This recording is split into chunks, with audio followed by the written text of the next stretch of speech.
किसी ने बड़े कमाल की बात कही है। अवसर और सूर्योदय में एक ही समानता है। देर करने वाले हमेशा उन्हें खो देते हैं। इससे आज मेरी एक स्टोरी स्टार्ट होती है जिसमें हम बात करेंगे उस चीज से बाहर आने की जिससे हम सब सोचते हैं लेकिन वो स्टेप नहीं मिल पाता है जिससे बाहर हमें आना है। कभी हम डिप्रेशन में चले जाते हैं, कभी हम अपने दिल की बात नहीं सुनते हैं, दिल की नहीं मानते हैं। और इन सब चीज़ों से आपको बाहर आने के लिए करना क्या है? पहले आप उस सूरज के बारे में सोचिए जो रोज सुबह उगता है और हर शाम को डूब जाता है अलग अलग दिशाओं से। लेकिन चाहे दिन कैसा भी हो, वो उगता अवश्य है और डूबता भी जरूर है। वैसा ही है ये समय। कभी इस समय में कुछ ऊंचा है, कहीं कुछ नीचा है, कभी रास्ते में बहुत सारे कांटे हैं, तो कभी बहुत कुछ अच्छा है। सब कुछ वैसा ही हो जैसा आप चाहते हैं, ये कभी नहीं होगा। चाहे आप आज हैं, चाहे आप कल हैं या कल नहीं हैं। तो अग्री करना, आज ही उसी बात की सहमति ले लेना अपने मन में, बहुत बड़ी बात है। मेरे कुछ बहुत अच्छे अच्छे लेखक फ्रेंड्स हैं जिनकी बहुत सारी ऐसी लाइनें हैं जो मैं अगर आपको सुनाऊं तो आप उसमें कुछ अच्छा भी ढूंढ सकते हैं, कुछ बुरा भी ढूंढ सकते हैं। और मैं कभी नहीं कहूंगी कि ये आपके लिए ही है या ये उसके लिए ही है। You can find your own likes into it. आपको क्या पसंद है, पर उसने ये खुद लिखी है और उसने ये खुद कही है, तो मैं उसमें से कुछ दो चार पंक्तियां, कुछ दो चार लाइनें आपको सुनाती हूँ। जंग तो खुद से लड़ता हूँ मैं, दुनिया को तो बस खुश दिखाता हूँ मैं। तो इमेजिन, वो खुद से एक जंग लड़ रहा है लेकिन दुनिया को उसने क्या दिखाया? खुशी वाला साइड।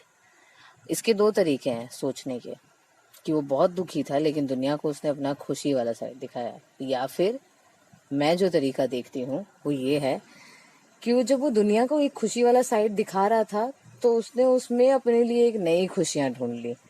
तो वो जंग लड़ रहा था, उसे भूल गया, लेकिन दुनिया में जो खुशी वाली साइड दिखाते दिखाते उसने अपने लिए खुशियां ढूंढ ली। तो ये था पहला। चलो कुछ दूसरा देखते हैं। कहीं साथ रहने की जिद बेसुमार, कहीं दूर जाने का बहाना हजार। किसी किसी के साथ आपको रहने के लिए इतनी जिद है कि आप उसके साथ को कभी नहीं छोड़ना चाहते हैं। वहीं पर ऐसे भी रिश्ते हैं जिनसे दूरियों के लिए लोग हजारों बहाने कर देते।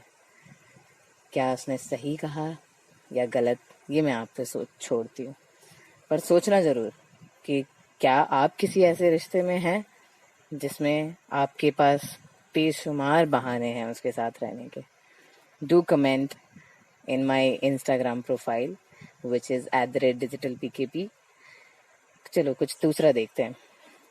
तीसरा जो उसने बहुत ही सुंदर लिखा है और वो ये है, कुछ पुरानी यादों को ताज़ा किया आज, इन दिनों तुम हमेशा साथ रहने की बात करते थे। इमेजिन, जब वो ये लिख रहा था उसने ये सोचा कि मैं ऐसे याद करता हूँ, ये वही दिन थे जब वो उसके साथ हुआ करती थी। तो इमेजिनेशन है ना, कुछ ऐसी चीज़ है जो आपको बहुत दूर ले जाती है। शायद आप अपने घर में स्टडी टेबल के पास बैठ के कुछ काम कर रहे हैं लैपटॉप खोल के, लेकिन जब अपने आंखों को बंद करते हैं तो आपने वो दुनिया देखी जो शायद आप सोच रहे थे सिर्फ। तो ये वो दुनिया है जब वो उन यादों को उसने ताज़ा किया और वो उस समय उसके होने का एहसास, होने की जिद उसके मन में ज़रूर चल रही थी। उसकी एक दर्द भरी कविता और दर्द भरी लाइनों में बहुत कुछ छुपा है, लेकिन इनसे हमें भी बहुत सब कुछ सीखना है। जो कभी तुम्हारे दिल में रहा करते थे, पता तो करो अब कहाँ रहते हैं।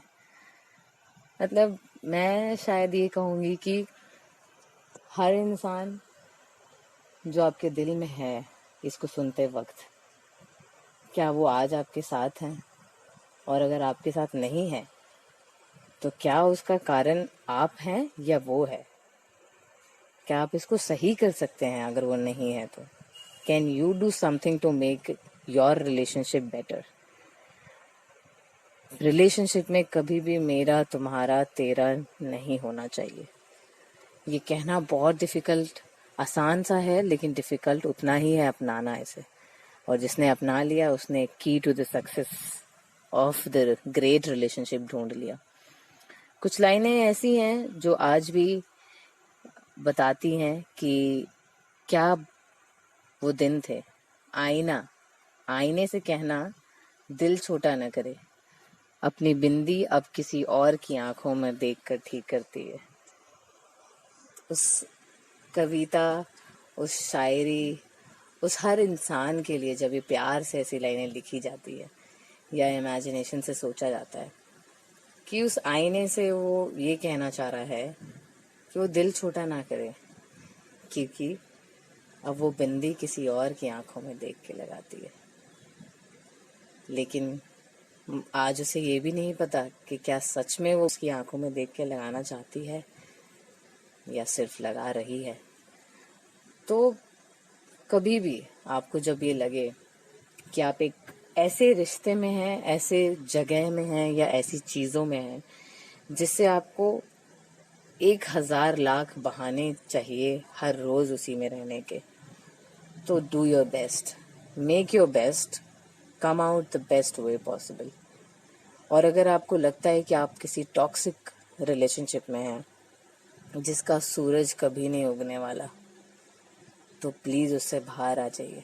इंस्टेड ऑफ कि आप उस रिलेशनशिप की वजह से एक डिप्रेशन में चले गए, उससे बाहर आ जाइए। It's never late, you always have someone to come in your life. वो इंसान आपको हर कदम में मिल जाएगा जिसको आप अपने उठने सोने हर वक्त देखना चाहते हैं। पर कभी किसी ऐसी चीज़ में मत फंसना या ऐसे कदमों को मत रखना जिसमें आपको लगे कि एक टॉक्सिक है। You have rights, you have guts. Never go into that depression phase.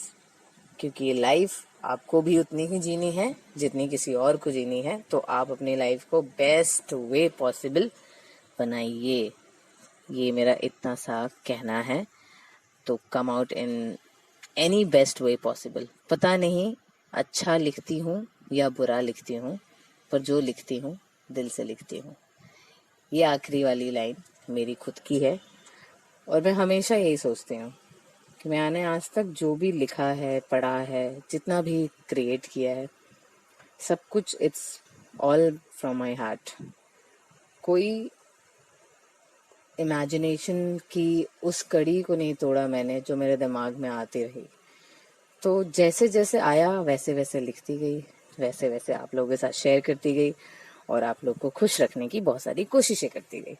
This is your host Preeti Prasad. Hope you'll follow me on Instagram also, which is @digitalpkb. This was a short story to make you all smile, think, and just be happy. Thank you. Namaste. Tata. Bye bye. Have fun. All the best.